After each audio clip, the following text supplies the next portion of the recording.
पर्वत से मजबूत, हीरा से अटूट, पर्यावरण का दोस्त, सड़क और पॉकेट का सम्मान, ई रिक्शा का हनुमान, इवेंट, भारत की शान, हर सवारी का अभिमान, designed for the best, event.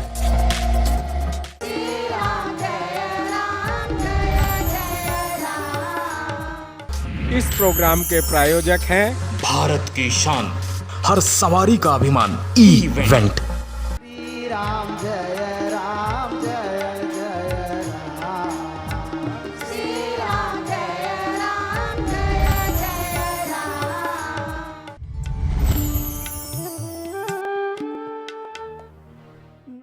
नमस्ते सदा वत्सले मातृभूमे, त्वया हिन्दुभूमे सुखं वर्धितोऽहम्।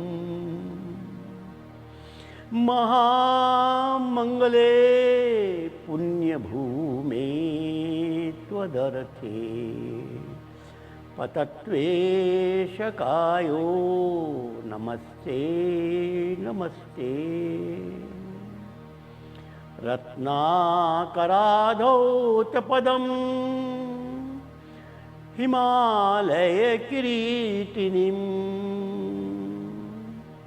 ब्रह्मराजर्षिरत्नाढ्याम् वन्दे भारत मातरम्।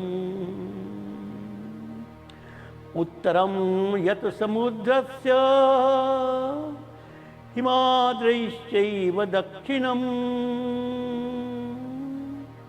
वर्षं तद् भारतं नाम भारतीयत सन्तति।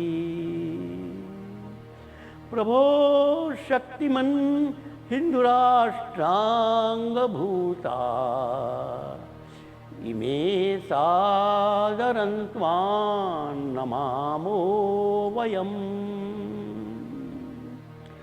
त्वदीयाय कार्याय बद्धा कटीयम्, शुभामाशिषं देहि तत्पूर्तये। लोकाभिरामं रणरङ्गधीरम्, राजीवनेत्रं रघुवंशनाथम्, कारुण्यरूपं करुणावतारं श्रीरामचन्द्रं शरणं प्रपद्ये।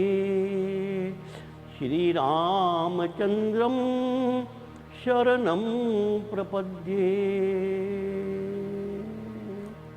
मनोजवं मारुततुल्यवेगं,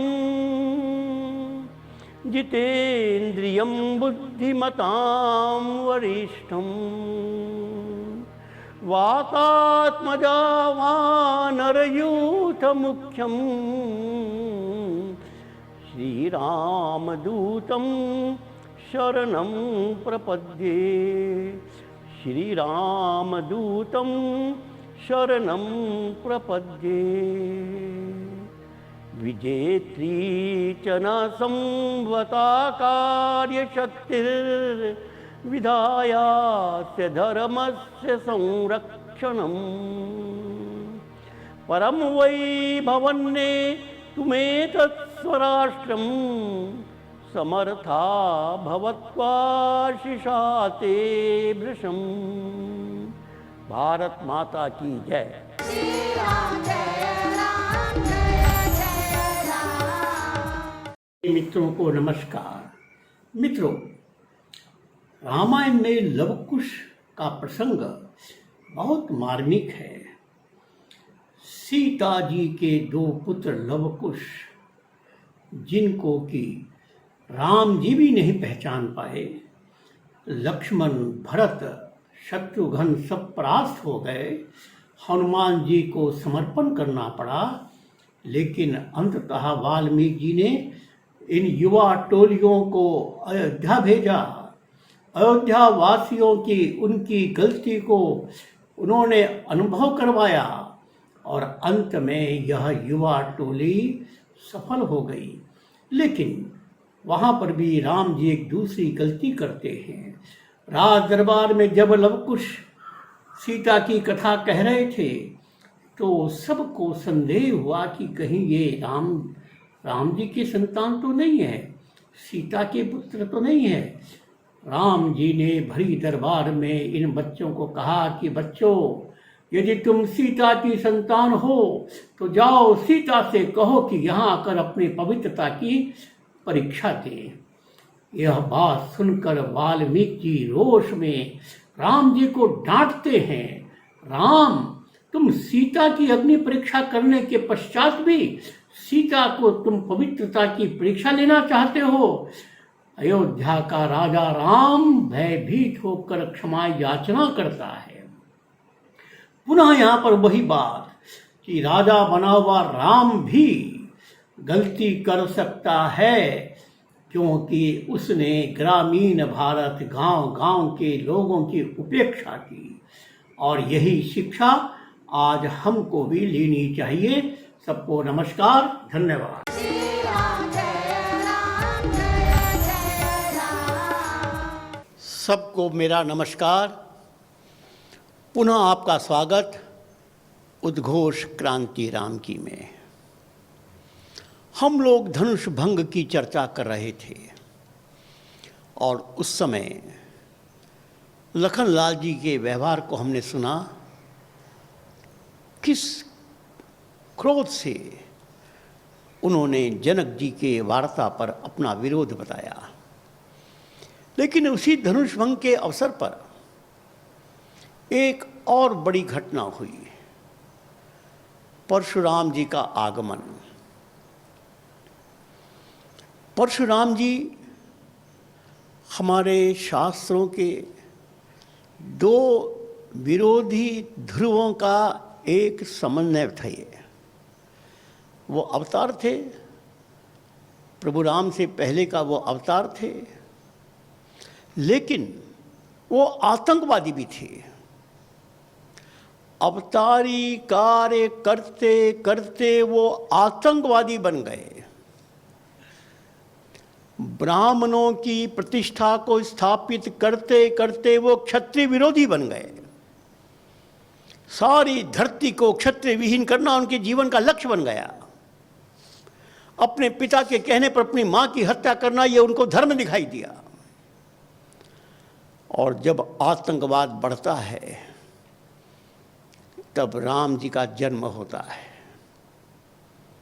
और तब लखनलाल जी धरती की ताकत बनकर आतंकवाद को चुनौती देते हैं। आप देखेंगे कि जब परशुराम जी उस सभा में आए, आते ही सारी सभा चिंतित हो गई, भयभीत हो गई, डरने लग गए। सारे राजा बस कहीं परशुराम जी की नज़र मेरे ऊपर न पड़ जाए इसलिए जाकर सर झुकाकर अपने पिता का नाम लेकर उनको प्रणाम करते रहे। चारों ओर से वातावरण एकदम बहुत तनावपूर्ण हो गया। जनक जी बहुत घबराए। जनक जी से पूछा परशुराम जी ने, ये सभा किस बात की है? जनक जी ने माँ सीता को वहाँ ले गए, उनको प्रणाम किया और परशुराम जी ने सीता जी को आशीर्वाद दिया और उनकी सखियाँ उनको ले गई। पता नहीं परशुराम जी को कब कब क्या गुस्सा आ जाएगा। और उस क्रोध में उन्होंने जो चाहा उनको कहा,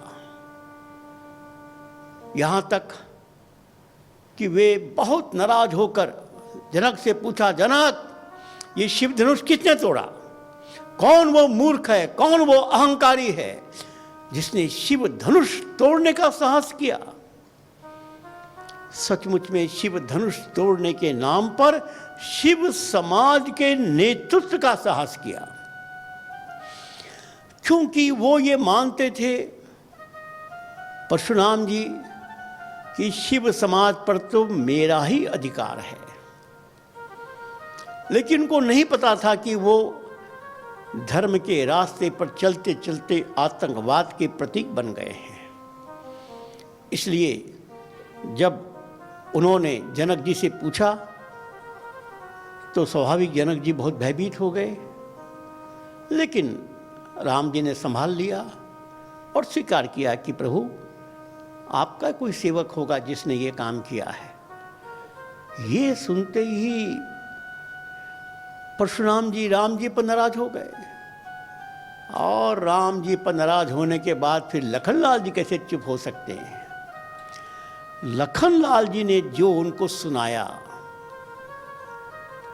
यह पूरे रामायण का एक ऐसा प्रसंग है जो आतंकवाद को जवाब देने के लिए धरती की ताकत की भूमिका प्रकट करती है। इस देश में आतंकवाद है। भारत सरकार कहती है लगभग 200 जिले आतंकवाद से ग्रसित हो गए। अनेक क्षेत्र ऐसे हैं जहां ना केंद्र सरकार का शासन चलता है, ना प्रांतीय सरकार का शासन चलता है। इस आतंकवाद ने पशुपतिनाथ से लेकर और बालाजी तक, तिरुपति तक एक रेड कॉरिडोर बनाने का निर्णय किया। पश्चिमी पाकिस्तान से लेकर पूर्वी पाकिस्तान जो बांग्लादेश है उसमें एक ग्रीन कॉरिडोर बनाने का निर्णय किया। अर्थात नेपाल से भारत के हृदय स्थल पर आंध्र तक हमला किया जा सके,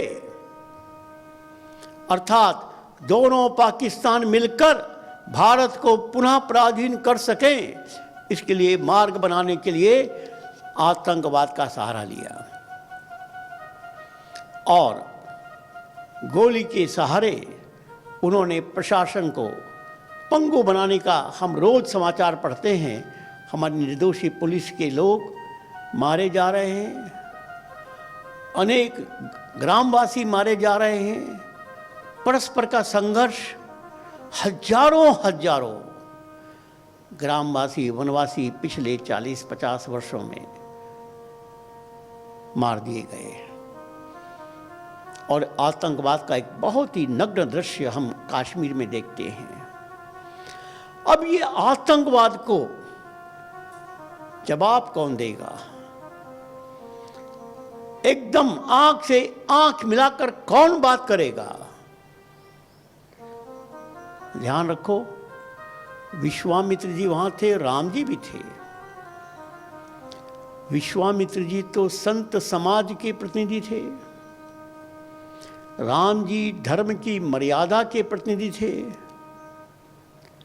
आतंकवाद की सारी बात समझने के बाद भी इनके व्यवहार की एक सीमा थी। वो वैसा क्रोध नहीं कर सकते जैसा क्रोध लक्ष्मण जी कर सकते हैं। वो आतंकवाद के आंख में आंख मिलाकर बात नहीं कर सकते, विनम्रता से जो चाहे कहें। लेकिन लखनलाल जी तो लखनलाल जी, क्रोध के अवतार, कोई अपमान नहीं सहन करेंगे। ये हमारा गरीब वनवासी समाज, शिव समाज। तो आइए रामायण में लक्ष्मण जी और परशुराम जी के संवाद को हम चौपाइयों में सुनेंगे। बहुधनु ही तोरी लरिकाए, कबहु न असिरिस कीन गोसाई। बहुधनु ही तोरी लरिकाए, कबहु न असिरिस कीन गोसाई। लखन कहा हसी हमरे जाना, सुनहु देव सब धनुष समाना। लखन कहा सुन हमरे जाना, सुनहु देव सब धनुष समाना।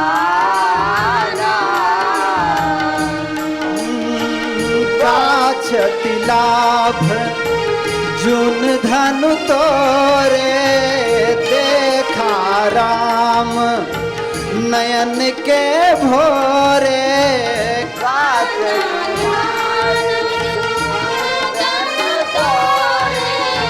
देखा राम नयन के भोरे छुवत टूट रघुपति ही न दोसु मुनि बिनु काज करिय कतरोसु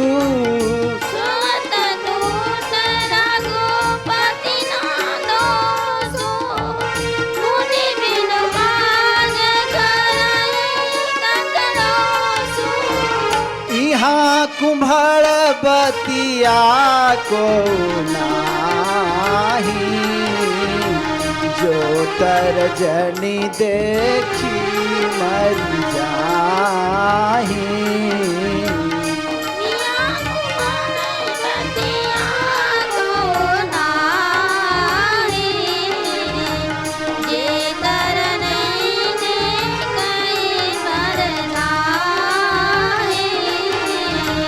जो तुम तौ काल हाक जनुलावा बार बार मोहि लागे बुलावा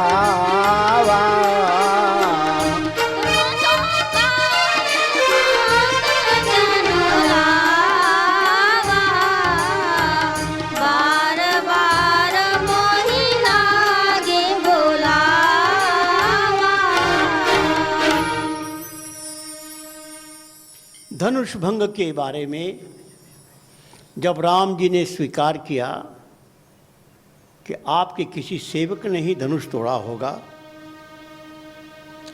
तो परशुराम जी क्रोधित हो गए। लखन लाल जी ने कहा, अरे परशुराम जी आप क्यों गुस्सा होते हैं? हमने बचपन में ना जाने कितने धनुष तोड़े थे, तब तो आप गुस्सा नहीं हुए थे, और एक धनुष टूट गया आप इतना क्रोधित हो रहे हैं। देखो, हमने अपने बचपन में बहुत छोटे छोटे धनुष तोड़े थे,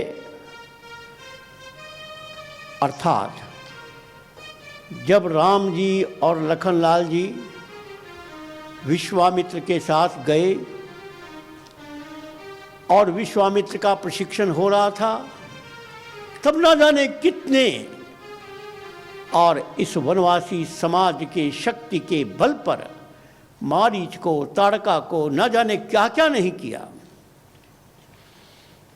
और वही बात तो यहाँ भी है, हमने भी वही घोषणा की है कि हम शिव समाज की संगठन करेंगे, हम असुरों का दमन करेंगे। तो आपको क्यों आपत्ति हो रही है? फिर कहने लगे, अरे ये धनुष तो बहुत पुराना था, छूते ही टूट गया, तो राम जी का दोष क्या है? आप इसको बड़ा महत्व दे रहे हैं। ये तो राम जी ने उसको नया समझकर देखा बस, और वो टूट गया। अर्थात ये धनुष भंग शिव समाज की एकता, शिव समाज की उदासीनता को समाप्त करने का संकल्प, हिंदुत्व के लिए, धर्म के लिए कौन सी नई बात है? और आप आतंकवादी होकर केवल इस पर आपत्ति कर रहे हैं। हाँ, आतंकवाद को हमेशा आपत्ति होगी, क्योंकि आतंकवाद तो हिंदुत्व के विरोध में ही तो हो रहा है। आज देश में चाहे उत्तर से दक्षिण हो, चाहे पूर्व से पश्चिम हो, चाहे असम हो, चाहे आंध्र हो, चाहे बिहार हो, चाहे झारखंड हो, जहाँ जहाँ आतंकवाद है, आप देखेंगे सारी हिंदू विरोधी ताकतें एकजुट, ये साम्यवादी, माओवादी, नक्सलवादी, ये सेकुलरवादी, ये जिहादी, ये चर्च, सब एकजुट, एक ही लक्ष्य, हिंदू का मनोबल कमजोर करो, और मनोबल कमजोर करने के लिए हिंसा का सहारा लो।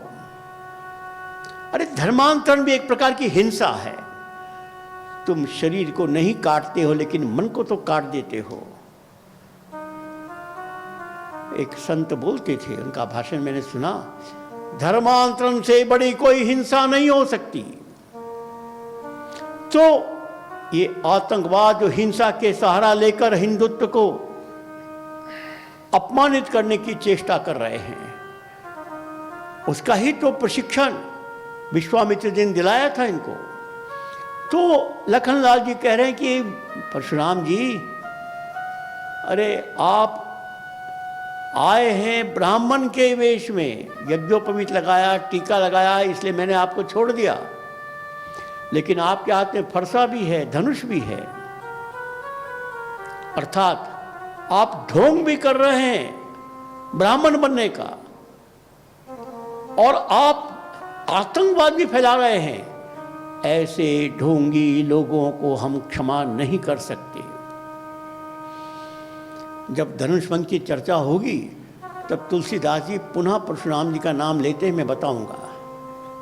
तो यहां पर भी लखनलाल जी परशुराम जी को चुनौती दे रहे हैं कि हमने तो इसको एक सामान्य बात समझकर तोड़ दिया और आप इसको इतनी बड़ी बात समझ रहे हैं। फिर और गुस्सा हो गए परशुराम जी और कहने, अरे विश्वामित्र, ये तुम्हारा शिष्य बहुत खराब है। ए राम, तेरा छोटा भाई बहुत खराब है। ए जनक, किसको लाकर बैठा रखा है, मेरा परशु निकलने वाला है और मैं इसको मारूंगा। बड़े गुस्से में बोले।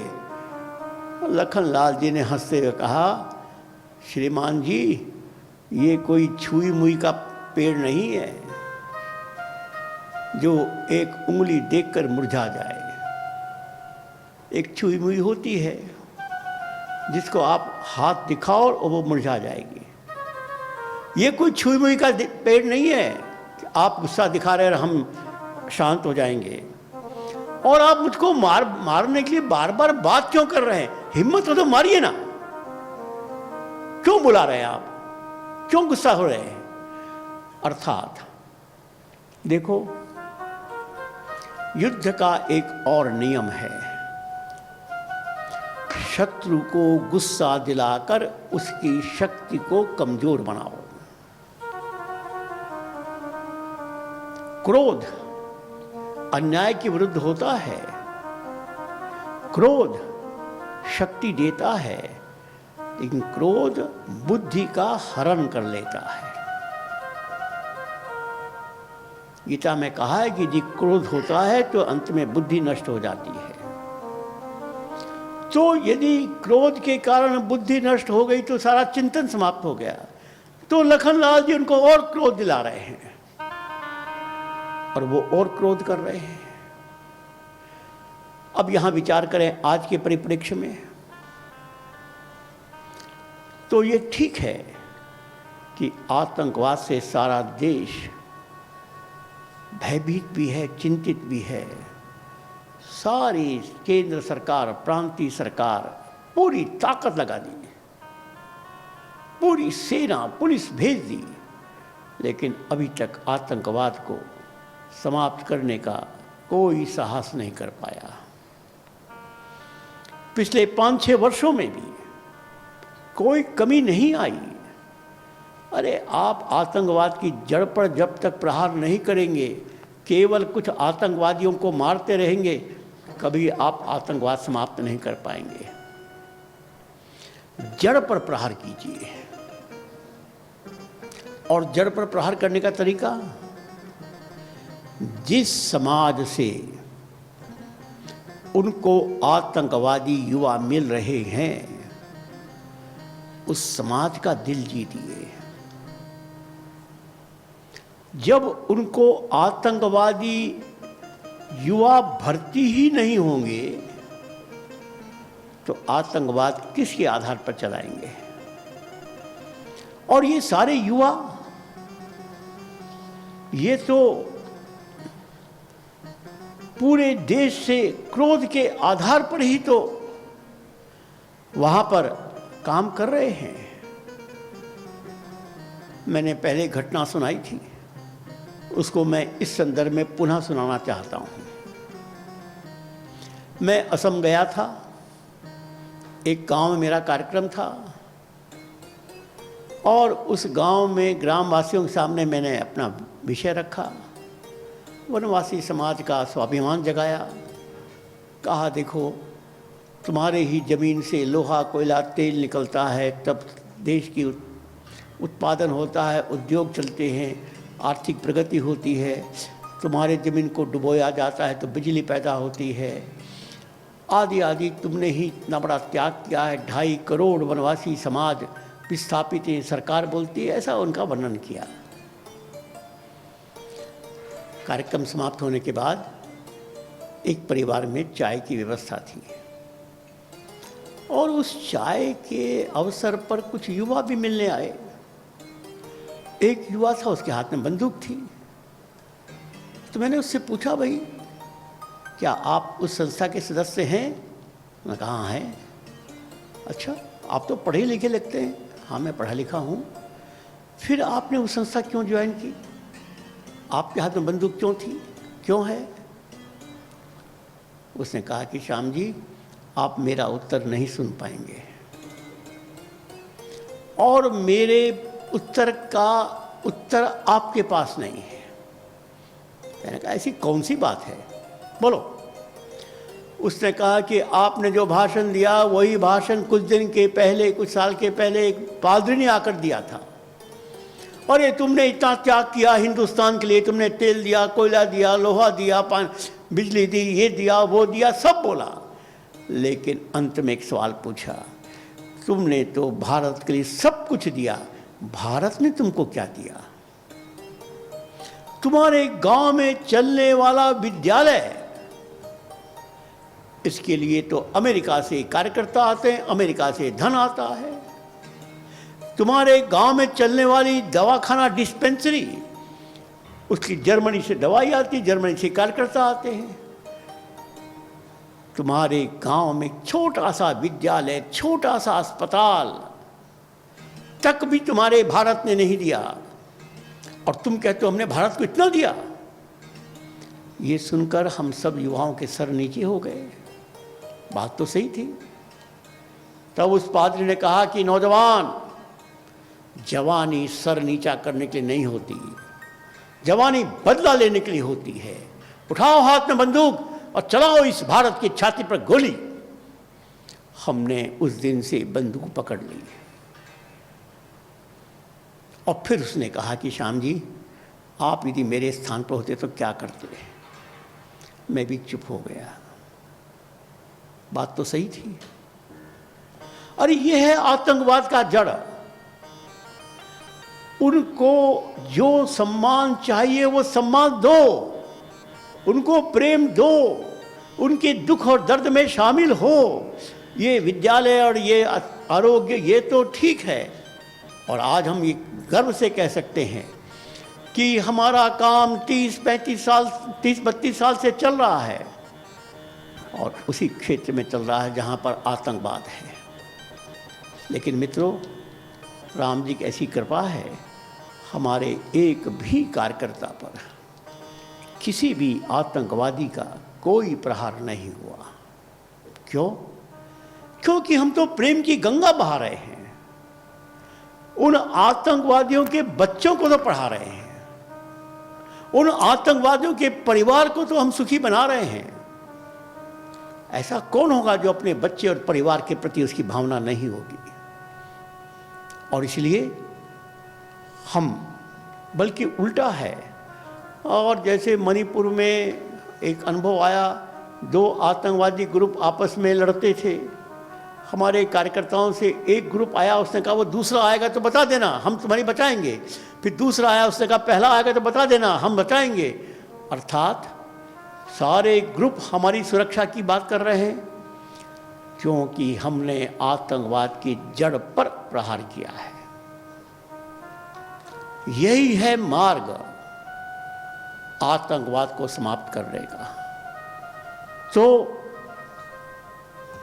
लखनलाल जी इस आतंकवाद को चुनौती दे रहे हैं और आज धरती की ताकत पुनः चुनौती देने के लिए तैयार है। और जिस दिन हमारा सपना पूरा हो जाएगा, धरती की ताकत कब जगी, इसके लिए भी हमने एक लक्ष्य तय किया है। जिस दिन 10 करोड़ परिवार हनुमान परिवार बन जाएंगे, जिस दिन हर हनुमान परिवार का एक नौजवान हनुमान बन जाएगा, जिस दिन 10 हनुमान के बीच में एक हनुमान युवा योद्धा बन जाएगा, अर्थात 50 करोड़ लोग हनुमान चालीसा बोल रहे हैं, 10 करोड़ लोग हनुमान बनकर खड़े हैं युद्ध क्षेत्र में और 1 करोड़ युवा योद्धा उनका मार्गदर्शन करने को तैयार हैं। धरती की ताकत जग जाएगी, इस देश से आतंकवाद समाप्त हो जाएगा। यही परशुराम जी और लक्ष्मण जी के संवाद का संदेश है। अब हम इसके बाद लखनलाल जी और मेघनाथ जी के युद्ध की चर्चा करेंगे। मेघनाथ रावण का बेटा था, रावण से भी कुछ मायने में आगे था। ये तो आपको पता ही है कि रावण को, कुंभकर्ण को, विभीषण को, सबको ब्रह्मा जी, विष्णु जी ने उनके मनचाहा वरदान दिया। अब उस समय ये भी था, मेघनाथ उसने भी तपस्या की, उसको भी वरदान मिल गया, जो चाहा वरदान मिल गया। रावण ने तो ये मांगा कि बस मेरे लिए एक ही वरदान दे दो कि बंदर और मनुष्य, इसके अतिरिक्त मुझे कोई नहीं मार पाएगा। वो सोचा बंदर कोई चीज़ है, मनुष्य कोई चीज़ है, बाकी सबसे उसने अपने को अजय माना लिया। अब मेघनाथ ने क्या माना, मुझको वही मार पाएगा जो 14 वर्ष तक नहीं सोएगा। 14 वर्ष जो रात भर जगेगा। सोचा कोई होगा ही नहीं, इसलिए मैं अमर हो गया। उसे क्या मालूम था ये धरती की ताकत सारा असंभव काम कर सकती है। तो मेघनाथ और लक्ष्मण जी का युद्ध होता है। उस युद्ध में मेघनाथ मारा जाता है। मेघनाथ के द्वारा लक्ष्मण जी मूर्छित भी होते हैं, उनकी मूर्छा भी समाप्त होती है और फिर मेघनाथ को लक्ष्मण जी वध भी करते हैं। पहले चौपाई सुनेंगे, फिर इसकी व्याख्या करेंगे।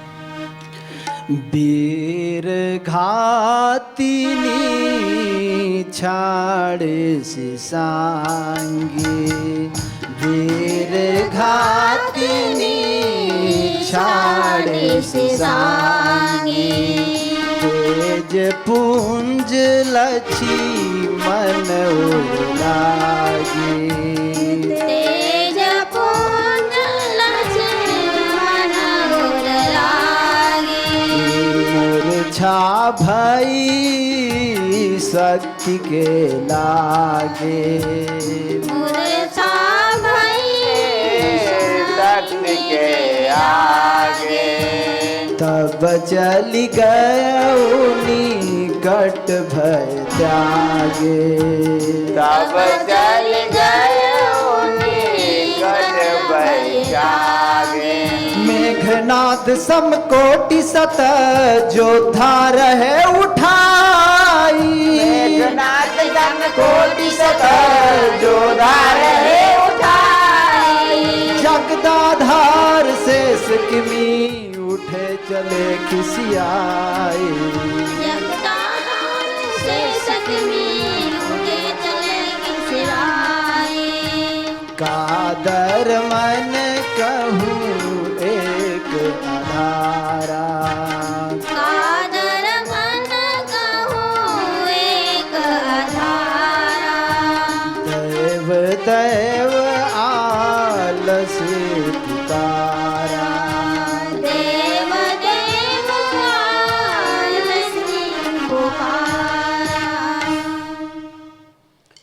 लंका कांड में वर्णन आता है कि जब रावण के लगभग सारे वीर मारे गए, तब रावण ने अपने बेटे मेघनाथ को भेजा। और मेघनाथ अनेक मायावी शक्तियों से भरा हुआ था, जानता था।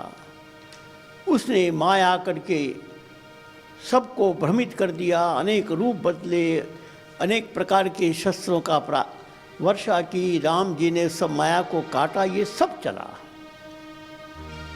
और फिर विभीषण उस मेघनाथ को मारने के लिए आगे आता है। ध्यान रखो, रावण को मारा राम ने, लेकिन मेघनाथ का सामना किया लक्ष्मण ने। हाँ, ये बात सही है कि एक बार मेघनाथ के शक्तिवान से लक्ष्मण जी मूर्छित हुए, और ये भी सही है कि उनके मूर्छित होने पर राम जी ने विलाप किया। लेकिन ये भी सही है कि हनुमान जी जड़ी बूटी लेकर आए, संजीवनी लेकर आए और लक्ष्मण जी को पुनः जीवित किया। जब लक्ष्मण जी जीवित हो गए तो मेघनाथ बहुत भयभीत हो गया, क्योंकि उसने सारी शक्ति लगा दी थी। तो मेघनाथ एक यज्ञ करने के लिए चला गया। अब उस समय के देवी देवता तो पता नहीं कैसे थे, वो यज्ञ करके किसी को खुश करते थे, कोई वरदान देते थे। ये देवी देवता आज की पॉलिटिकल पार्टी के नेताओं के समान थे। अरे देवता कौन थे? जो विभिन्न मंत्रिमंडल संभालते थे। आज के भी मंत्री वैसे, उस समय के मंत्री ऐसे। आज का भी राजा वैसा, उस समय के राजा इंद्र भी वैसा ही होता था। तो मेघनाथ जी बैठ गए यज्ञ करने के लिए। विभीषण ने राम जी को कहा, राम प्रभु, मेघनाथ जो यज्ञ कर रहा है, यदि वो यज्ञ पूर्ण हो गया तो उसको हराना लगभग असंभव हो जाएगा। इसलिए उसको यज्ञ को भंग करना जरूरी है। राम जी ने कहा ठीक है। राम जी ने लक्ष्मण को बुलाया। लेकिन मेघनाथ का मामला था, लक्ष्मण एक बार मूर्छित हो गए थे, इसलिए राम जी ने लक्ष्मण के साथ अंगद, सुग्रीव, जामवंत, विभीषण सबको भेजा। भाई सब लोग जाओ, क्योंकि मेघनाथ को मारना बहुत कठिन है, और इसलिए लक्ष्मण जी को परामर्श भी चाहिए। ये लोग गए जहाँ मेघनाथ यज्ञ कर रहा था। क्या यज्ञ कर रहा था? भैंसे की बलि दे रहा था, खून की बलि दे रहा था। अरे आतंकवादी और क्या करेगा? भैंसे को खाएगा, खून बहाएगा। और मंत्र पढ़ रहा था जिससे कि कोई देवी खुश हो जाए और उसको अजय बना दे। लक्ष्मण जी के साथ गए हुए सारे बंदरों ने मेघनाथ जी के यज्ञ को खंडित करने के लिए पूरा उपाय किया। मेघनाथ जी को उठाकर बाहर ले गए। मेघनाथ जी का यज्ञ खंडित हो गया और मेघनाथ क्रोधित हो गए। लेकिन सारी योजना तो बनी हुई थी। संयोग से मेघनाथ क्रोधित होकर उसी दिशा में गए जहां लखनलाल जी तीर धनुष लेकर खड़े थे, और मेघनाथ समझ सके इसके पहले ही उनके हृदय में तीर लग गया था। मेघनाथ और मूर्छित हो गए। अब देखो, जब लक्ष्मण मूर्छित हुए थे तब मेघनाथ जी ने ये सोचा कि लखनलाल जी के मूर्छित शरीर को मैं ले जाऊं लंका में और दिखाऊं सारे लंका को। अरे देखो, ये बहुत बड़ी बड़ी बात करते थे, मूर्छित पड़ा हुआ है।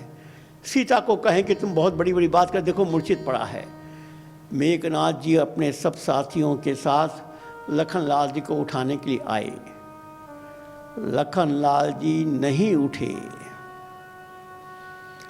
सैकड़ों सैनिक लगे, लखनलाल जी टस से मस नहीं हुए। फिर सोचो, ये लखनलाल जी प्रतीक हैं धरती की ताकत के, और धरती की ताकत ये मेघनाथ जगाएगा।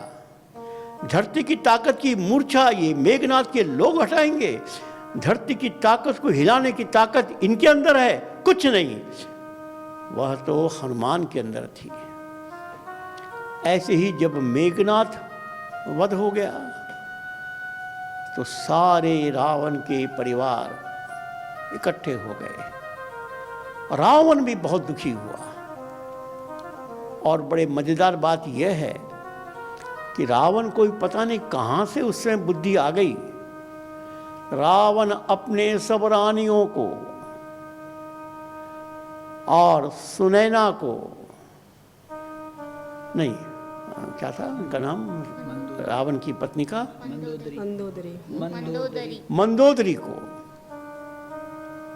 मंदोदरी को समझा रहे हैं, अरे मत चिंता करो, ये तो शरीर नश्वर है, ये जा रहे हैं, वो जा रहा है, कोई चिंता नहीं, बड़े बड़े उपदेश दे रहे हैं। तब रामायण लिखते हैं, पर उपदेश कुशल बहु तेरे। उपदेश देना बड़ा आसान है, लेकिन स्वयं इसका पालन करना कठिन है। इस प्रकार मेघनाथ का वध हुआ। अब मेघनाथ के वध को समझने के लिए आज की परिस्थिति समझनी चाहिए। आज का रावण है चीन, और चीन के संतान भारत में आतंकवादी मेघनाथ बनकर 100 वर्षों से काम कर रहे हैं। थोड़ा इतिहास में आपको बताना चाहता हूं। हमारे देश में जब राष्ट्रीय स्वयंसेवक संघ का निर्माण हुआ लगभग 100 वर्ष पूर्व, तभी रूस से पढ़कर श्री M.N. राय साहब भारत आए थे। उन्होंने कम्युनिस्ट पार्टी ऑफ इंडिया का गठन किया।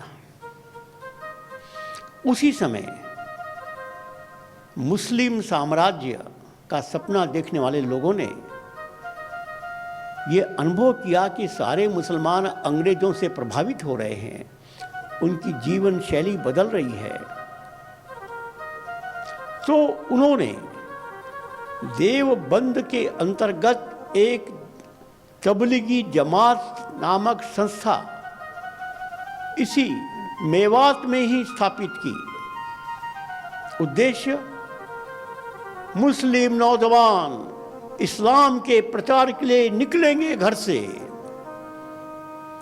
और मुस्लिम समाज को कट्टर मुसलमान बनाएंगे। कट्टर मुसलमान जो कुरान के हिसाब से बनेगा, मतलब जो कुफ्र है, जो काफिर है, उसके विरुद्ध जिहाद करना होगा। अब दुनिया में दो ही लोग रह सकते हैं, या तो मुस्लिम बनो या मुसलमान के गुलाम बनो, तीसरा कोई नहीं रह सकता। इस धारणा से जो लोग काम कर रहे हैं वही जिहादी, और ये तबलीगी बहुत बड़ी संख्या में लगभग कई करोड़ हो गए, जो आज दुनिया के अनेक देशों को उन्होंने मुस्लिम राष्ट्र बना लिया। लगभग उस समय मुस्लिम लीग की भी स्थापना हुई। कांग्रेस से अलग होकर जिन्ना साहब, उन्होंने भी स्थापना की और उन्होंने अपना लक्ष्य रखा मुस्लिम राष्ट्र। ये सब एकजुट हो गए और अंग्रेजों ने ये समझ लिया था कभी तो हमको जाना पड़ेगा, तो उन्होंने चर्च सेना को भी धरती पर उतार दिया था। और हमारे देश का जो ये संवेदनशील क्षेत्र है, ये जो गरीब समाज है, वनवासी समाज है, जो उपेक्षित समाज था, उसको भी भ्रमित करना सबसे आसान समझा गया और वहां चर्च शुरू हो गए। आजादी के पहले अंग्रेजों ने उनको बढ़ाया। कांग्रेस तो अंग्रेजों को खुश करके आजादी प्राप्त करने की चेष्टा कर रही थी। इसलिए अंग्रेजों की योजना को कांग्रेस ने भी समर्थन किया। आजादी मिलने के बाद कांग्रेस का राज्य आ गया। नेहरू जी विचारधारा से साम्यवादी थे, संस्कृति से अंग्रेज थे, मुस्लिम प्रेम तो उनका प्रकट होता ही था, लेकिन वो कहते थे I am Hindu by accident. वो हिंदू समाज के विरोधी थे और उनके नेतृत्व में ये मेघनाथ वंशज लोग, यह चीन की संतानें हमारे देश में, जिसको मैं आजकल कौरव सेना बोलता हूं, जिस कौरव सेना का धृतराष्ट्र बना है कांग्रेस का नेतृत्व, जिस कौरव सेना का दुर्योधन बना है साम्यवादी नेतृत्व, जिस कौरव सेना का दुशासन बना है जिहादी नेतृत्व, और जिस कौरव सेना में शकुनी बना है चर्च सेना का नेतृत्व, इन सब ने मिलकर इस देश में आतंकवाद का एक भय निर्माण किया है। और आजादी के बाद इसको सरकार की ओर से इतना समर्थन मिला कि वे मजबूत होते गए और पत्रकार जगत में ये छा गए। पत्रकार जगत की भी विशेष बात है। इलेक्ट्रॉनिक मीडिया, प्रिंट मीडिया, ये सब बहुत बड़े बड़े धनपतियों के द्वारा चलाए जाते हैं और इसलिए उस पर अनेक बाहर के लोगों का अधिकार हो गया है और उनके मालिक के हिसाब से ही उनमें समाचार लिखा जाता है। लेकिन एक तीसरा मीडिया बन गया जिसको सोशल मीडिया कहते हैं। उस सोशल मीडिया पर कोई बंधन नहीं है, किसी का अधिकार नहीं है, जो चाहे लिख सकता है, जो चाहे गलत सही लिख सकता है।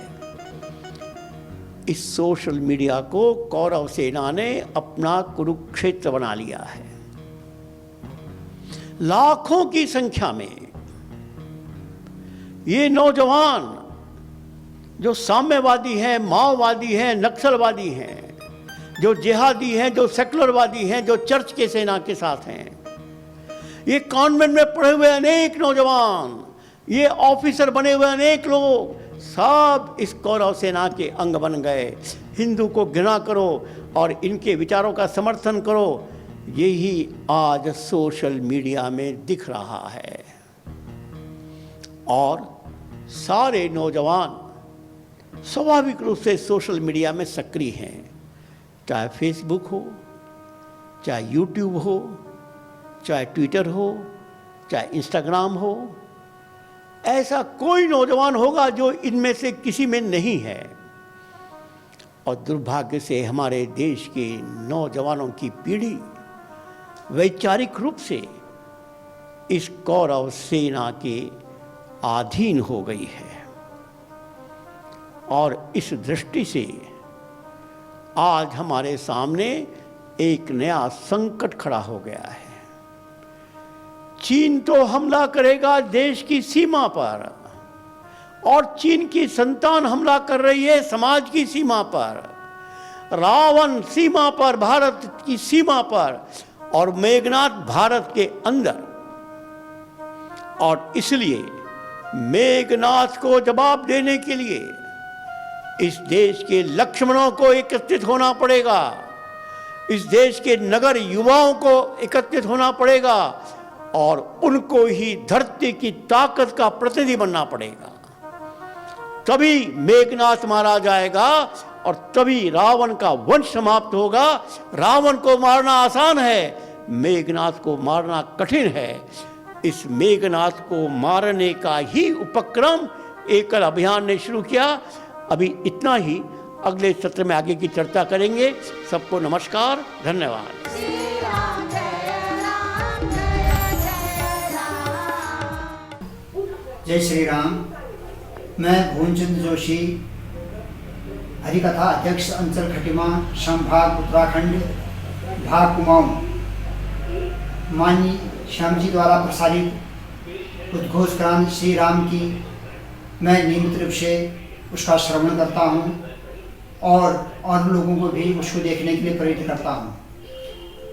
उद्घोष क्रांति सुनने से हमारे जीवन में सकारात्मक परिवर्तन आ रहा है और उसका अच्छा प्रभाव जो लोग सुनते हैं उनके जीवन में भी पड़ रहा है और समाज में भी उसका अच्छा प्रभाव पड़ रहा है। उद्घोष क्रांति को हम श्री राम जी के आदर्शों को श्री हनुमान जी के आदर्शों को किस प्रकार हम अपने जीवन में उतार सकते हैं, किस प्रकार समाज के सेवा हम इसके माध्यम से कर सकते हैं, यह शिक्षा हमको इससे मिल रही है और यह इससे हमारे जीवन में सकारात्मक परिवर्तन आ रहा है। धन्यवाद। श्री राम जय राम जय जय राम। लालपुर गांव असारती नाम सुनीता। मैं प्रत्येक रविवार को उद्घोष क्रांति देखती हूँ। इससे देखने से संस्कृति की जानकारी मिलती है और बच्चों को संस्कार मिलते हैं। देश के प्रति प्रेम भाव का निर्माण होता है। श्री राम जय राम जय जय राम। जय श्री राम। संत वल्लभगढ़ से मैं गायत्री बोल रही हूँ। मैं उद्घोष क्रांति को हर रविवार को देखते हूँ। मुझे उससे बहुत ज्ञान मिलता है और हम अपने काम धंधे खेती बाड़ी के काम में भी बहुत लाभ प्राप्त होता है। हम जैसा भी इसमें देखते हैं बहुत ज्ञान मिलता है। आगे बढ़ने के लिए हमें बहुत ज्ञान मिलेगा, हमको आशा है। जय श्री राम। श्री राम जय राम जय जय राम। इस प्रोग्राम के प्रायोजक थे भारत की शान, हर सवारी का अभिमान इवेंट। पर्वत से मजबूत, हीरा से अटूट, पर्यावरण का दोस्त, सड़क और पॉकेट का सम्मान, ई रिक्शा का हनुमान इवेंट। भारत की शान, हर सवारी का अभिमान, designed for the best event.